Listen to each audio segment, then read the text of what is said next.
do want to start by acknowledging that this was really science and a team effort. It was the first time I've really done it, and it's been exciting. And that's why I have Megan McKenna and TJ Moore right here on my first slide, because they were equal partners in developing the methods and really crunching the numbers. And then I put my acknowledgement second, because this is the rest of the team, and it's a bunch of folks from the panel, John and Monica and Jay, and then also folks at the Southwest Center, and they've been involved in helping me with the habitat modeling or processing data, or they've been chief scientists on our cruises out there collecting the data, without which we couldn't do any of these analyses.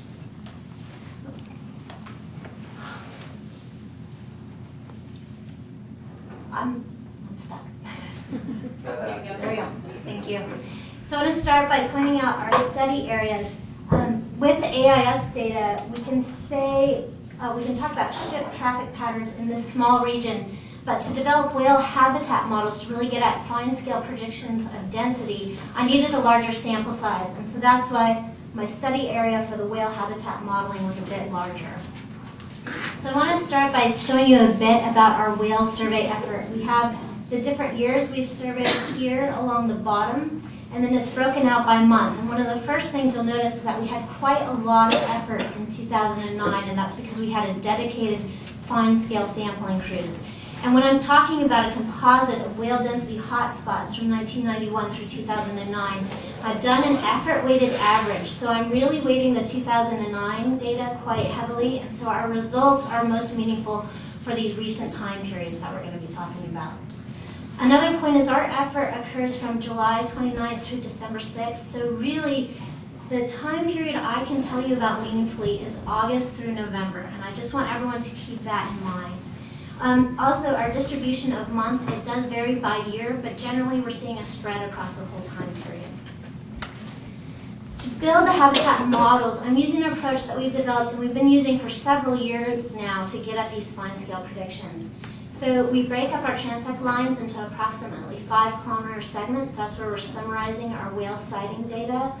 I also use oceanographic data that we collected during the cruise, and to get that spread throughout the study area, we're using kriging. And so here's an example of maps for just 2 variables, mixed layer depth, and you can see it's shallower close to the shore and it's getting deeper offshore, and surface chlorophyll with higher concentrations here in the northwest. Then we use generalized additive models, and we choose those over generalized linear models because they're letting the data tell us about non-linearities in the habitat relationships. I'm modeling number of individuals, and we expect that to have an over-dispersed Poisson distribution, so I'm correcting for that with a quasi-likelihood distribution. I'm using cubic smoothing splines with up to 3 degrees of freedom, and I do that so that the models have some flexibility in capturing the patterns, but if I give it more degrees of freedoms, we could get a lot of bends and wiggles that are very difficult to interpret ecologically and probably aren't meaningful. And finally, the variables were selected for inclusion in the models using a forward, backward, stepwise approach in AIC. And so here are the results. The habitat models that I put in are on the bottom. So we have, I'm going to start here with depth, sea surface temperature, sea surface salinity, mixed layer depth, and then I'm taking the natural log of chlorophyll just because there's a wide range in those values. I also put in this term year here, and I didn't give it an option of selecting that. I forced that fit for all of the whale species, and I did that because Jay was showing you that we have some abundance changes throughout this time period. And you can see we're capturing, Jay talked about the increase for fin whales, and so here, this is from 1991 through 2009. You can see that increase in number of individuals through time, and we've also picked up that decrease in blue whales over time, and then our flat pattern for humpback whales. Depth also came in for fin whales and blue whales. And then the variable that was quite important for all 3 species was mixed layer depth. Had usually a pretty strong effect, although the patterns are different for the 3 species. Also chlorophyll concentrations. And so if you take these results and you use them to predict across the study area that smooth oceanographic data and you average, here's what we're seeing. So we have fin whales here, and we're getting a hot spot of density in the southwestern part of the study area. The black dots you're seeing on the graph are actual sightings, and they're scaled by the number of individuals in the sighting. The white dots, they're faint, but they're just meant to show you the effort. And an important thing is there's a little gap in our effort that we have here. It's right in the fin whale hotspot, and so Our interpolation of oceanography is suggesting that is habitat where we might expect them, but we haven't searched for them there very much. Humpback whales, we're doing a good job of picking up the fact that we're just at the southern edge of their distribution here, so we're just getting them in the very northern part of our study area. Now, we're doing a pretty good job for fin whales and humpback whales. Some of us on the panel, we're still working on these blue whale models. They're showing a little bit more of a spread throughout the study area. We're getting a hot spot here in the north and some in the south. And we're getting relatively lower densities in the channel. And John is going to show you some of his work he's done on a finer scale in the channel, which shows some blue whale concentrations there that our models may be missing. So we're going to, I'll talk to you a little bit in the end about how we're going to revise these models to see if we can pick up some of those patterns in a better manner. And what's going to come out throughout this talk is the fact that the hot spots for fin whales and humpback whales are opposite. So you'll want to keep that in mind when we look at risk. Another important point is this is a very dynamic area. We might expect habitat to be changing. And so what I've done is I've used our oceanography data collected each year, and I've predicted our whale densities just to show you hotspots. My hotspots here are defined as the largest 25% of the values. So you can see for fin whales, we are generally seeing them in the south, but there's times when we see them shifted up north and more in the channel, and that's an important point. For blue whales, something that I think is interesting in their pattern, here in this middle row we have the data from 2001, 2005, and 2008. And you are seeing them concentrated more on the channel during that time period. And if you remember, that unusual mortality event was in 2007. So in this window when we were predicting, they would have been in the channel. And finally, for humpback whales, they are more concentrated in that northern region, but you can see some changes in how far across the channel they're spread and when they shift south. So now I want to talk about risk, and I think it's really important that we start with how I've defined risk so you all know exactly what I'm talking about when I use that word. I have assumed that risk is proportional to ship density multiplied by whale density. And so what that's really saying is risk is going to be highest in the areas where the co-occurrence of ships and whales is the highest. Defining the proportionality in that relationship is more complicated and we need more information, and I'll come back to that at the end when I talk about future research. So I wanted to address three questions. First, I wanted to look at the change in risk associated with that change in shipping traffic from the CARB rule. I wanted to ask, what is the optimal shipping route? But I also wanted to look at how stable the route was given that interannual variability in the whale densities. So this is just slides that Megan's already shown you, but just wanted to re-emphasize the point that basically in 2008, the traffic was primarily in the channel, and in 2009, we saw that shift south. So to look at that, we went ahead and generalized the traffic patterns. And what we did is we assumed all of the traffic was in the channel in 2008 and that everything was south in 2009, just to make it a little easier to tease apart.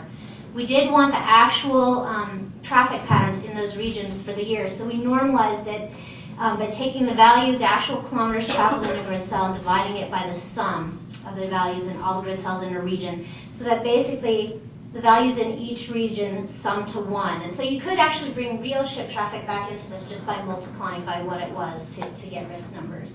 But right now we're kind of thinking about more normalized risk. I did the same with whale density, so everything was on the same scale.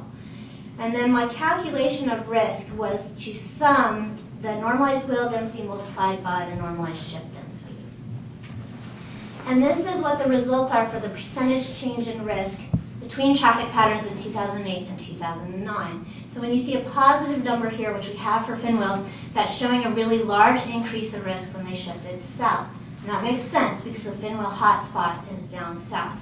If we look at humpback whales here, we're seeing a decrease in risk, and that absolutely makes sense. When you move south, you're moving out of their hotspot. Now, there's not much of a change in blue whales, but I'm not going to focus on that as much because those are the ones we're a little bit more concerned about the models when we want to revisit those habitat models. And then I wanted to look at the alternate shipping routes. So this is that example from south of the channel that Megan just showed with the lines. And so we just tried to draw some idealized lines through here. We made the width of the line 1 nautical mile, which is the width of the shipping lanes. And then we wanted to see if we could look at fine scale variability in the channel, so we drew 4 lines. We kind of captured this southern pattern by a broad fan pattern. There are some alternate routes we put in as well, and then some of these different patterns that we saw occurring. Risk in this instance, I was only looking at the whale density, so it's kind of a single ship passing through, and you could simply take the value of risk I'm getting here and multiply it by the number of ships. But I summed the normalized whale densities in each line, and I divided by the length of the line, so it'd be comparable. And here are the results. So what you can see for fin whales, again, it matches those distribution patterns. Low risk is shown in green, higher risk is shown in red. And so for fin whales, it'd be better if you traveled in the channel. But then you look down at humpback whales, and the risk is much higher if you're in the travel. So it's really tricky to think about those two species. And then for blue whales, we're seeing a general spread of risk across the area. Another point I want to make with these is you can see that within the channel, we drew 4 lines because we wanted to try to look at the fine scale variability. But my risk values are all really similar for those lines. And what that says is that my whale data is not collected at a resolution that's fine enough to really let me look at those fine scale differences. But what I can talk about meaningfully is differences between sort of what's going on in the channel and what's going on south of the islands. And then the optimal routes for fin and humpbacks are opposite. Blues are more generally at risk, given what our current model is saying. But if we look at this, if you wanted to kind of optimize across all of your species, these routes that are just south of the Channel Islands may be the best for all of them. So given that we have this kind of narrower line south of the islands might be best, I wanted to revisit that question of what's the effect of traffic if it's all in the channel or if it's all south. And I wanted to contrast, what if it is in that kind of broad southern pattern? What would it change if you made it a narrower region and further north in that area? For this, I had to assume traffic was normally distributed because I don't have actual traffic patterns in that small northern sliver. Here, risk was, again, the sum of the normalized whale density multiplied by the normalized ship density. And I thought these results were quite interesting. So the dark orange bars are that broad southern pattern, and that's basically the same as what you saw before. But now the light orange is that narrow band in the south. And so what you can see is we still have an increased risk for fin whales, but it's not nearly as large an increase. And that's because you're starting to go through the slightly lower density fin whale areas in the north, or just south of the islands. Not much of a change again for blue whales, and not much of an impact for fin whales for narrowing it.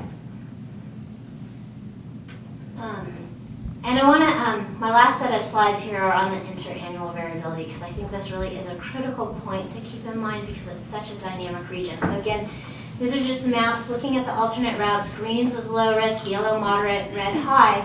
And so you can see for fin whales, we're almost always in greens or yellows in the channel, but we do have this one outlying year, 1996, where the risk was really high in the channel. You can see blue whales, I think, are quite interesting. I think this might be a pattern, a true pattern we are picking up. This is the 2001 through 2008 period again, and that's where in the channel you had that really high risk.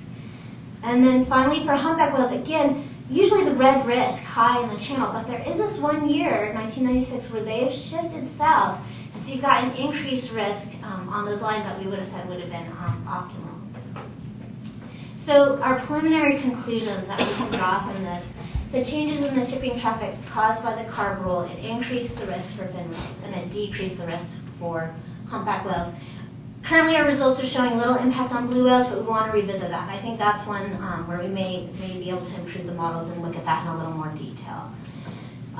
It looks like risk may be minimized across all species in routes just south of the Channel Islands, but whale distributions change each year. And so when I'm looking at this risk, I'm able to say that over a long time period, I'm looking at 1991 through 2009, risk could be minimized for a narrower route just south of the Channel Islands.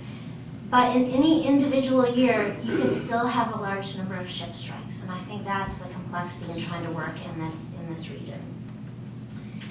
And I do want to end with pointing out future research. We were able to evaluate large-scale differences in risk from August to November.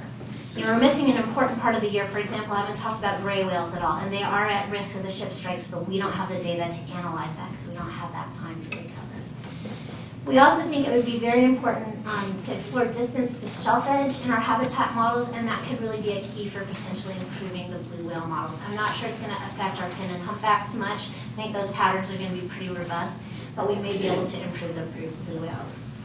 We also need to explore options to minimize risk within the channel. And to do that, we're going to need different kinds of data. It might be good to conduct some systematic fine-scale surveys in the channel. John is going to be talking next about his work doing non-systematic surveys, and I think bringing some of that data into the analysis is a pretty critical next step.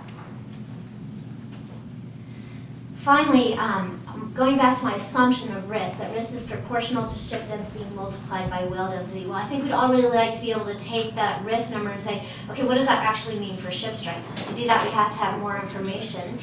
And some of the things we should be looking at are determining how whales are using different areas. So is it an area where they're tending to spend more time at the surface, so the risk of a strike is greater, or where they're deep diving and maybe not at the surface as much and risk is lower? And to get at that, we can use tagging data. And there's quite a suite of tagging data, from tags that give you large-scale information to that which will give you fine-scale sort of behavioral information, and John will cover that in more detail in his talk. And then finally, it'd be nice to determine what levels of co-occurrence, or our metric of risk, result in ship strikes. I think one thing that'd be really interesting to do is to start to go back, that data Monica showed, of how the risk is varying over each year, and relate that to our risk measure and see how we're doing. And I think that's going to be potentially very helpful, because Monica showed yesterday there was a really high incident of ship strikes for fin whales in 2009. Well, we would have predicted that given the changes in the shipping pattern in the fin whale density hotspots. That's all I have. Thank you.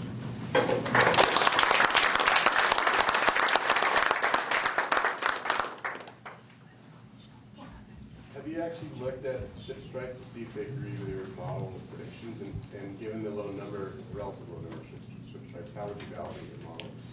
Or how could you validate your models? I think we haven't taken that step yet. The next step really is to go to the ship strike database and look at our metric of risk, just summarized over this time period, and say, okay, how well does it match? But you know, the fin whales in 2009, we would have had that, so that's a good sign. I think more detailed exploration, that's something I'd really like to do. We didn't collect data in 2007. That was when we had the unusual mortality event for the blue whales. But we've got some ocean circulation models that are starting to really do a good job at capturing patterns. It'd be nice to look at 2007 predictions from those and our predicted habitat to see, okay, would we have predicted the blue whales in the channel and those high events? So I think there are some ways to move forward to validate those models.